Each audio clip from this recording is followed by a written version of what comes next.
Alors, bonjour tout le monde, je vous avais promis de vous faire un rapport après chacun des conseils d'administration de l'AIAC. Donc cette semaine, on a eu un autre conseil à Ottawa le 20 février. Donc je tenais à vous dire de quoi on avait parlé. Donc la première chose dont on a parlé, bien sûr, c'est la mise en œuvre du rapport de M. Emerson là, qui a été publié à la fin de l'automne dernier. C'est très important, c'est une des grandes priorités de l'AIAC cette année. Bien sûr, là, on attend tous avec impatience le budget fédéral qui devrait sortir là, au mois de mars. On n'a pas de date, bien sûr.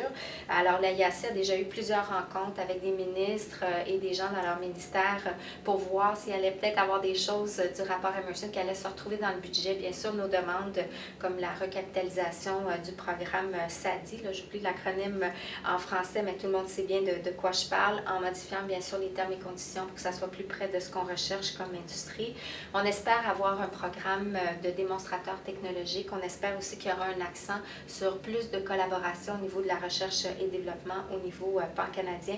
On espère aussi qu'il y aurait quelque chose au niveau de l'espace, au niveau de la recherche et développement.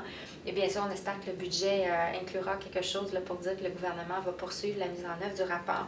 Bien sûr, ce sont nos demandes et bien sûr, on aimerait qu'il y en ait encore plus. On ne sait pas ce qu'il y aura dans le budget, mais on espère qu'il y aura des éléments qui se retrouveront dans le budget comme mise en œuvre. Une chose qu'on sait, c'est que Industrie Canada a reçu le mandat officiel du bureau du premier ministre d'être le responsable, le coordonnateur du gouvernement, de la réponse en fait gouvernementale au rapport Emerson. Donc, ils ont créé à Industrie Canada différents comités qui regroupent divers départements pour voir comment ils vont mettre en œuvre les différentes recommandations. Ça, c'est une des choses qu'on a discuté au conseil parce qu'il y a vraiment une préoccupation. Ils n'ont pas créé de comité qui regarde l'aspect PME. Ils ont créé un comité sur le développement des fournisseurs, mais cet aspect-là préoccupait plusieurs membres du conseil, donc on va voir ce qu'on peut faire de ce côté-là. Du côté de la IAC, pour poursuivre, si on veut, l'accent sur la mise en œuvre du rapport, on est en train de restructurer l'ensemble de nos comités pour être plus près de la façon dont on avait travaillé pour soumettre du contenu au rapport Emerson. Et ça, je pense, ça va nous aider cette année pour travailler avec le gouvernement à la mise en œuvre.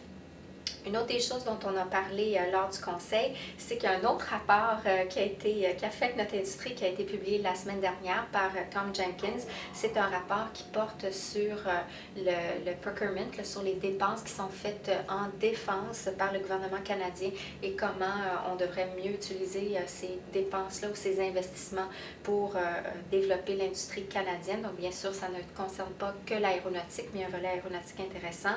Donc, Tom Jenkins est venu à notre conseil, il était présent par téléphone, il nous a présenté son rapport, il nous a donné des conseils sur comment on pourrait travailler ensemble, la IAC et l'industrie de la défense. Il nous a bien expliqué que son rapport était complémentaire à ce qui avait été dit dans le rapport Emerson et donc on a trouvé ça très intéressant, c'est une partie intéressante du conseil d'administration. On a eu bien sûr une mise à jour sur le caucus de l'aérospatiale au Parlement canadien. C'est un caucus maintenant qui compte 26 députés, donc de différents partis. C'est un caucus qui s'est doté d'un programme ambitieux. Ils ont décidé qu'ils allaient faire des visites de l'industrie aérospatiale cette année, au mois d'avril. Donc, on a parlé de ça au conseil. La IAC veut s'assurer qu'ils vont avoir la chance de visiter différents types d'entreprises, différents niveaux, des petites, des moyennes, des grandes aussi, plus du côté service, pas seulement manufacturier. On va donc essayer d'influencer leur programme pour qu'ils connaissent de mieux en mieux notre industrie. Et on a discuté du fait qu'à l'automne, on va avoir notre propre journée parlementaire sur la colline qui va non seulement inclure des rencontres avec le caucus, mais avec d'autres députés et ministres pour, encore une fois, parler de notre industrie et de la mise en œuvre du rapport Emerson. On a eu bien sûr un rapport sur notre plan d'affaires, donc on a beaucoup de choses qui sont en œuvre actuellement. Ça progresse très bien, il y a déjà 74% des actions qui sont dans notre plan d'affaires qui sont soit complétées ou en cours, donc tout ce qui était prévu comme action pour notre deuxième trimestre de la IAC est en ligne, donc ça se passe bien. Donc de ce côté-là, je pense que le conseil était très content d'avoir ce genre de visibilité avec des mesures de performance qui sont très précises. Comme dernier élément, je parlerai peut-être de la gouvernance. Donc, il y a eu un certain changement. Donc, une personne a quitté Boeing et donc on a un nouveau représentant de Boeing au conseil d'administration, Rick Jensen. Ça a créé donc un changement aussi au niveau du comité exécutif. On a dû aller vers la deuxième personne qui avait gagné les élections. Donc, ça sera David Gossin de EMP qui va se joindre au comité exécutif. Et aussi, on aura maintenant un représentant du secteur de l'espace, Ian Christie de Neptec, qui va joindre au comité exécutif. Et ça signifie qu'il y aura donc une plus grande présence de petites entreprises au comité exécutif. Et puis, la dernière chose, toujours au niveau de la gouvernance, on a parlé beaucoup du rôle, responsabilité et des relations entre l'AIAC et les associations de l'aérospatiale au niveau provincial et les associations régionales. Présentement, la relation est un peu ambiguë, il y a un petit peu de confusion, un peu de frustration.